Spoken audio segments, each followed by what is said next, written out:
Assalamualaikum warahmatullahi wabarakatuh.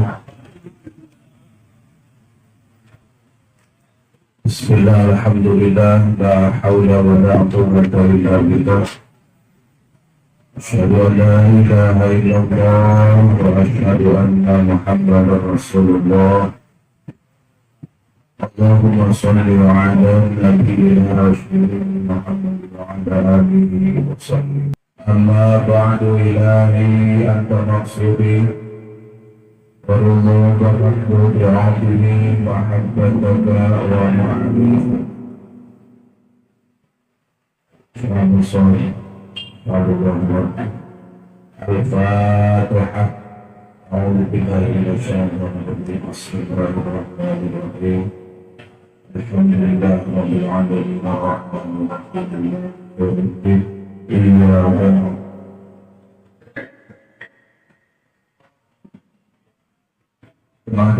wa iyyaka nasta'in.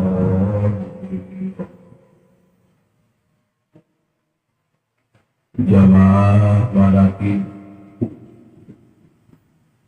rahimakumullah, wabil khusus sahibul bait Haji Sutikro dan keluarga besarnya.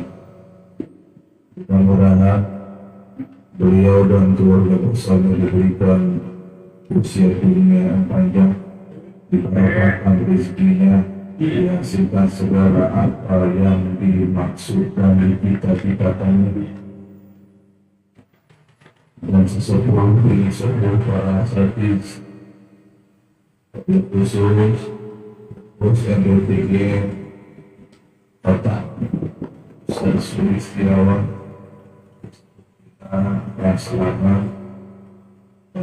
Intis dan jamaah yang lainnya yang tidak bisa saya sebutkan satu persatu, tidak mengurangi rasa hormat dan takzim saya.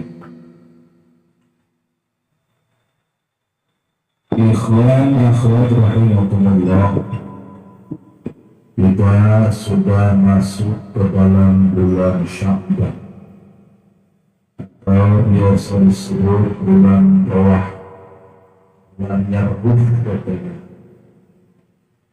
Jadi Sya'ban ini salah satu dua bulan yang dimuliakan oleh Allah Subhanahu. Bulan Sya'ban ini kata kanjeng Nabi, inilah bulan isyaratnya kita memperbanyak sholawat kepada kanjeng Nabi Muhammad sallallahu alaihi wasallam. Di dalam bulan Sya'ban kita sebagai ikhwan dari Qadir yang mengakshakan dia pondok pesantren Suryalaya, dan salah satu amaliyah yang luar biasa, yaitu adanya di pertengahan di malam nisfu malam 15, yaitu salat sunnah khair, salat sunnah nisfu Sya'ban. Dulu kita sebelum bertirian mungkin amaliyah buka setiap malam nisfu, kita sudah biasa baca surat Yasin 3 kali. Tapi sekarang setelah ditalqin, ya setelah ditalqin kita naik kelasnya apa? Mengadakan sholat sunnah, sholat sunnah nisfu Sya'ban. Ini sholat sunnah yang sangat luar biasa. Kalau saya pribadi mengadakan sholat sunnah terawih, ya. Setelah saya melaksanakan sholat sunnah nisfu Sya'ban, itu saya mengadakan sholat sunnah terawih itu bahasanya nggak ada apa-apanya gitu. Nggak ada berat-beratnya. Kalau bahasa awam sebelumnya mah kecil, yang gitu aja. Itu yang luar biasa. Ya, Mujarab kita al-bunyah karya Tuhan Syabul Fadil. Jadi setiap amalia yang ada di TGM Surabaya itu pasti ada sumbernya, pasti ada dalilnya. Tidak mungkin apa yang tanah sahabat itu diberikan keluarga amalia hanya bukan tidak, pasti ada dalilnya.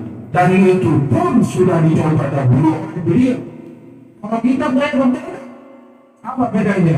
Ngomongnya porsi kaya orang ini saja, ngomong atas beliau sendiri, dirinya sendiri tidak pernah mengenal.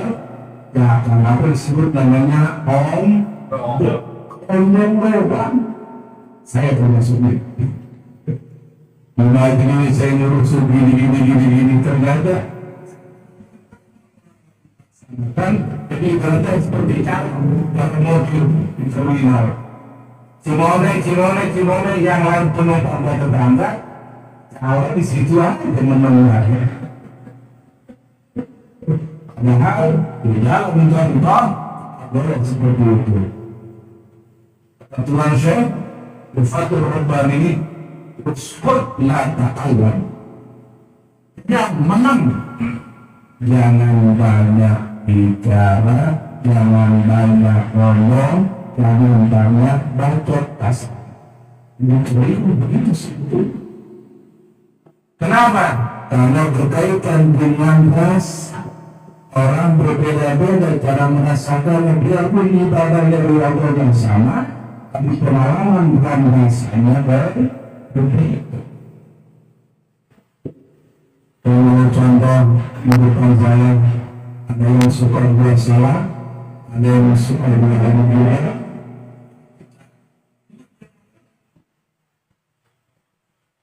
Kalau yang sebelah orang kita tidak terlihat, tetapi kalau yang tidak kan kamu. Kalau saya ini nih, orang sudah boleh berada.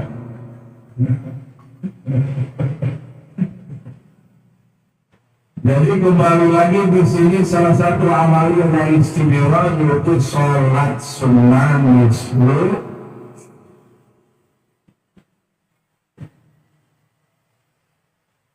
Di situ di keterangannya Allah akan melirik. Berapa lirikan? Tidak punya bacanya? 10, 7, berapa sama? Berapa kali lirikan katanya? Allah akan melirik orang yang melaksanakan sholat sunnah. Ini orang Allah berarti yang banget. Ini orang Allah. Kita diri orang yang kita cintai saja, wanita. Senangnya luar biasa. Ini yang memiliki semua yang menciptakan alam yang ada semua di sini. Bangga itu. Dan di dalam tapi juga tidak mengejar hal itu ya. Yang kita punya apa? Perintah dari guru musyrik. Itu misalnya sudah tidak bicara pahala dan pahala, sudah tidak lagi. Apa? Kalau kita bicara masih hal-hal yang seperti itu, diibaratkan anak kecil. Contoh kita yang sudah dewasa ini, misalkan ibu kita masih ada, misalkan ibu kita masih ada, kita sudah dewasa, kita sudah punya usaha, ibu kita nyuruh, ibu kita keluar tolong beli beras. Kita dari ibu kita setelah bulan kita beli beras yang kita kasih, kita minta upah. Yang tidak dewasa ya bukan kecil. Makanya kalau masih ada permintaan, mungkin seperti anak memang tidak dilakukan juga. Allah juga bicaranya awalnya seperti itu. Dalam syariat betul kita pasti ada namanya hadiah atau pahala-pahala yang seperti itu. Tapi sekarang kita sudah naik di maqam thariqah.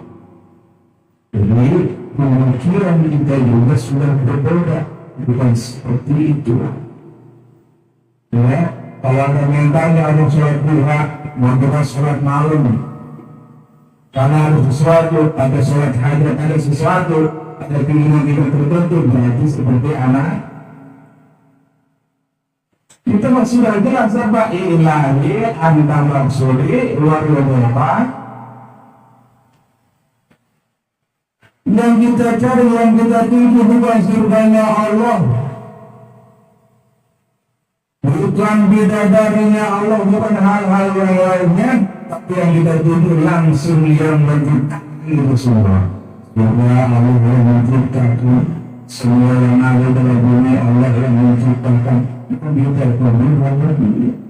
Makanya ada Mikael, ada seorang raja, berikan pengumuman kepada rakyatnya untuk hari besok siapa saja rakyatku keinginan dan keinginan dan cita-citanya akan saya kabulkan semua. Bahasanya begitu. Akhirnya besok datanglah hari besok dari paginya mantri orang-orang yang minta jabatan, yang minta kekayaan, ada yang minta tanah, bikin rumah, minta uangnya saja. Semua dikalungkan oleh mereka tersebut. Tapi ada salah satu wanita yang bersetengah kaya datang ke situ. Ditanya oleh raja, kamu mau minta apa? Saya nggak mau minta apa-apa. Saya ingin dinikahin oleh raja saja. Semua begitu. Nggak mau, duit nggak mau, jabatan nggak mau. Yang dia minta ingin menikah dengan karena sudah janji, ya. Raja tersebut apapun kebawaan rakyatnya akan diberikan oleh raja tersebut. Artinya apa? Karena dia milih raja ingin dinikahi oleh raja, semua dia dapat. Nama yang dia dapat, rumah dia dapat, uang dapat, jabatan. Karena itulah yang dimaksud dengan ilahi anta maksudi berdoa. Ya. Jadi apa-apa yang diinstruksikan, diperintahkan oleh guru mursyid ternyata dia biasa. Ada sholat sunnah, pada maghrib kita melaksanakan mulai sholat qobliyah ba'diyah. Sholat sunnah, awal sholat sunnah, taubat sholat sunnah, lalu dari dengan sholat sunnah hijil, iman sholat sunnah, syukur, nikmat, taubat, tambah. Barang siapa yang mengerjakan setelah maghrib sholat sunnah nomor 4 setelah maghrib dianggap 12 tahun kita beribadah. Ternyata itu rahasia pasal saya menjadi musyrik. 12 tahun kalau kita mengerjakan 6 rakaat setelah maghrib sholat. Dalam sholat berapa tahun juga?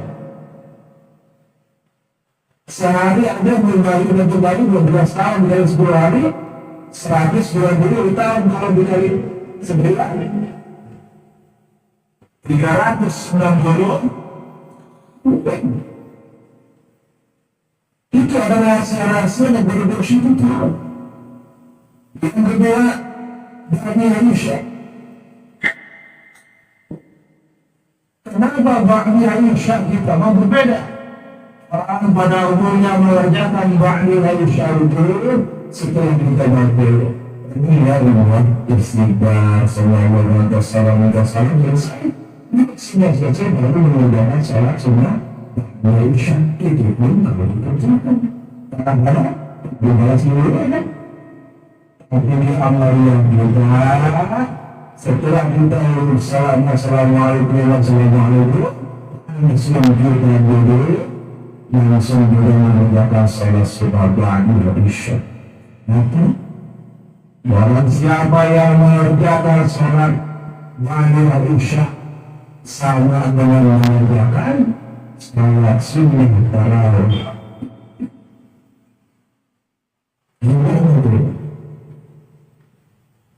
Saking sayangnya beri wujud kita dalam tubuh kita. Setelah kita mengerjakan doa di Aisyah, itu sama dengan mengadakan salat-salat tidak boleh pindah. Nah, apalagi dia sudah wajib mengerjakan salat subuh sampai datang waktu Isya, yang lebih apa? Nanti mabuk. Kita kerjakan salat, alhamdulillah. Tambah kita selalu itulah luar biasa para sahabat untuk mendidik murid-muridnya dan membersihkan qalbu.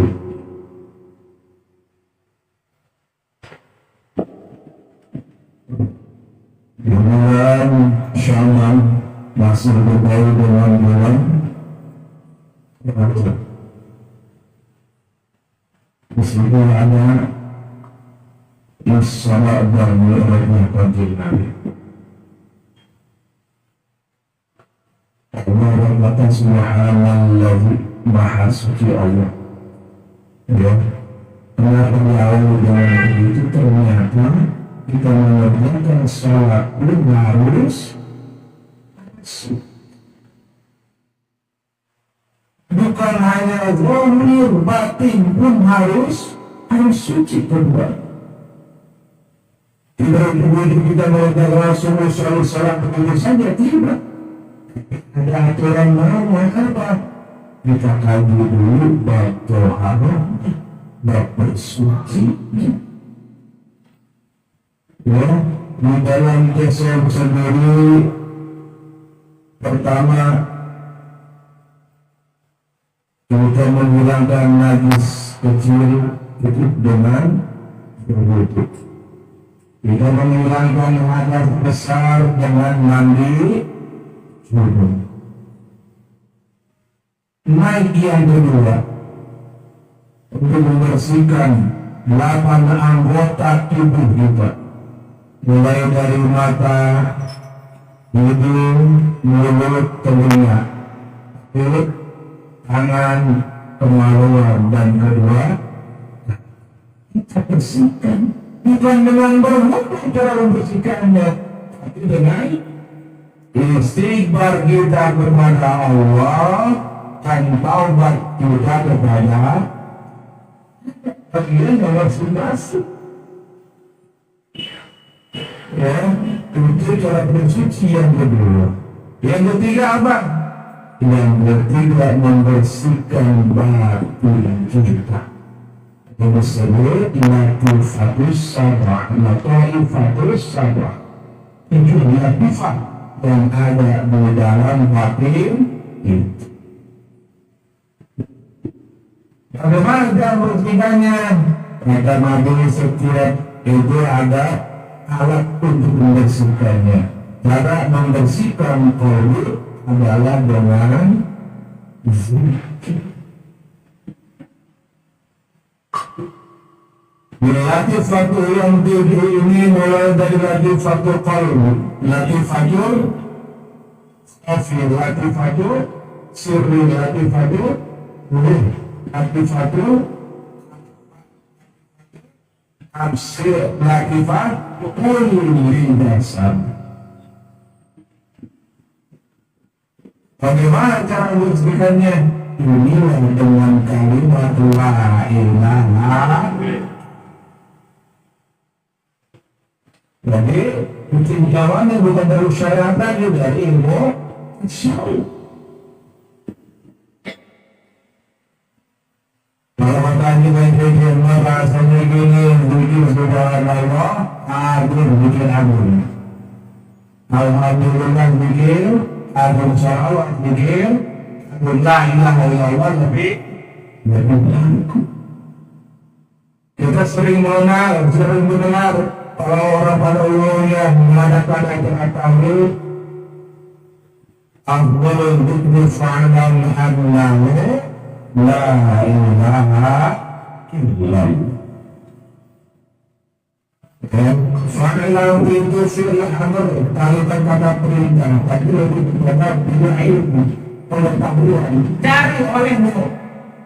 ilmu tentang la ilaha illallah. Ada bahasa Abdul Ibnu Baqir anna wa naqulu min qalbi la ilaha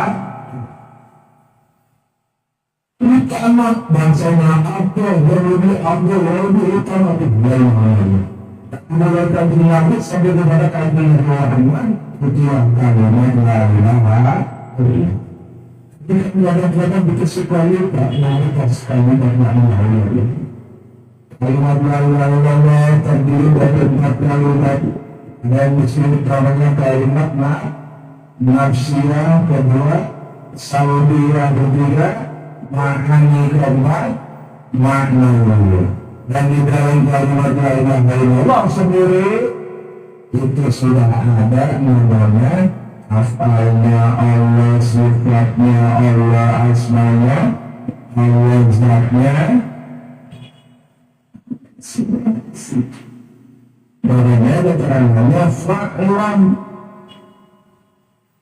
Kita kejar semua, ternyata ada semua di dalam kalimat la ilaha. Kalimatnya sudah hafal. Kalimatnya sudah hafal. Kenapa? Karena dulu ada cerita Syekh Khalil Bangkaran diundang oleh muridnya ikut acara tahlil. Muridnya motong perempuan beberapa korban dipotong. Dan puluhan orang datang hadir. Setelah acara tahlil, Syekh Khalil Bangkaran juga membaca la ilaha illallah sekali. Segitu orang banyaknya, dia bilang, "No, saya sudah melakukan perbuatan banyak, orang banyak, tapi dia ingin tahu itu cuma sekali dan la ilaha illallah." Saking penasarannya sendiri tahu, kenapa saya syukur.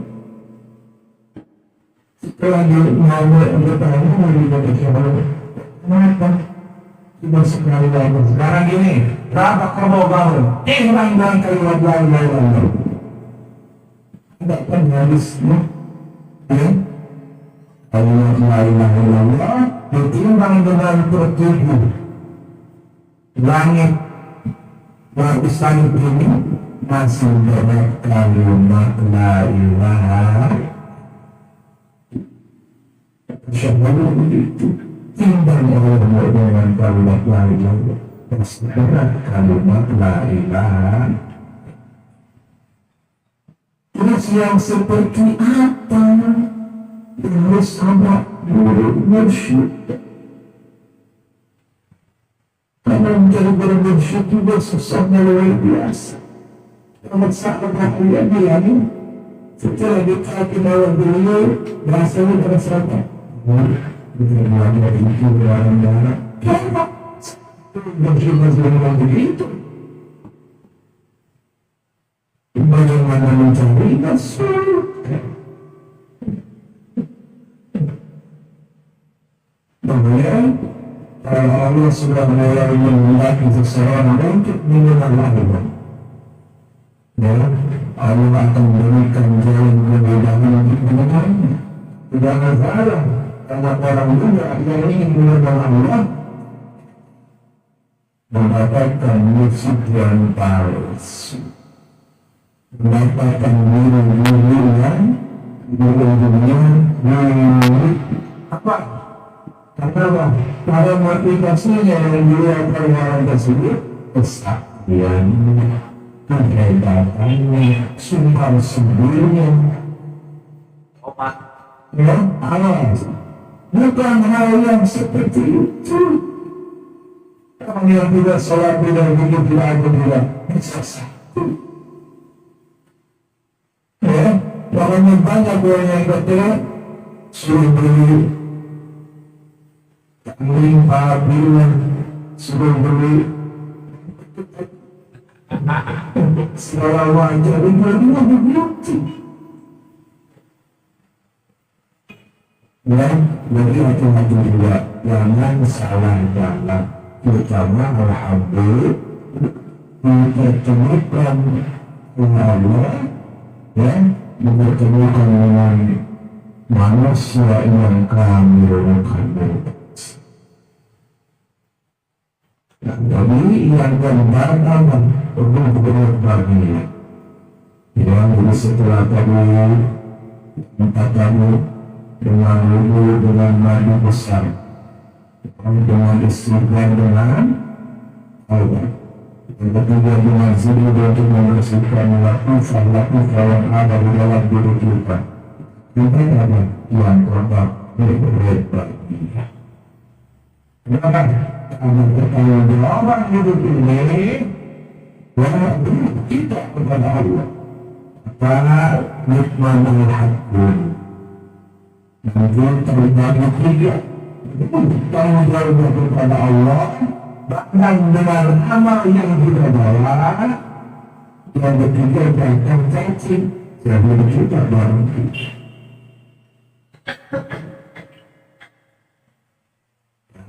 Itu hamba yang dahulu antara murid dan kami. Ya, bisa. Kenapa?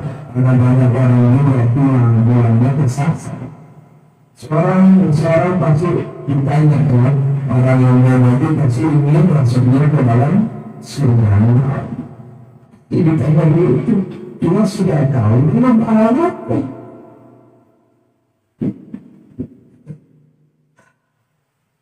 Kita jalannya tahu dengan bangga saya. Ya, dengan kalimat ini, dengan kita berpikir, insya Allah kedepannya akan lebih luas lagi pandangan kita, lebih mudah dikawal. Mudah-mudahan ada manfaatkan lagu khusus untuk saya sendiri untuk kita semua yang hadir di sini. Allahumma sholli ala sayyidina Muhammad wa ala sayyidina Muhammad. Allahumma inna nas'aluka wa natawaddu Rasulullah. Insyaallah barakum. Sallallahu alaihi wa alihi wa sallam. Allahumma اللهم لك الحمد والجلال والجلال والجلال والجلال ربنا افتح علينا ولنا قولنا يا مفتوح الرحيم ربنا انزلنا بصر البركة وانت الصالحين ربنا اتنا في الدنيا حسنة وفي الآخرة حسنة وقنا عذاب النار صل وسلم على ولي الأنبياء والمرسلين والحمد لله رب العالمين. Wassalamualaikum warahmatullahi wabarakatuh.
Allahumma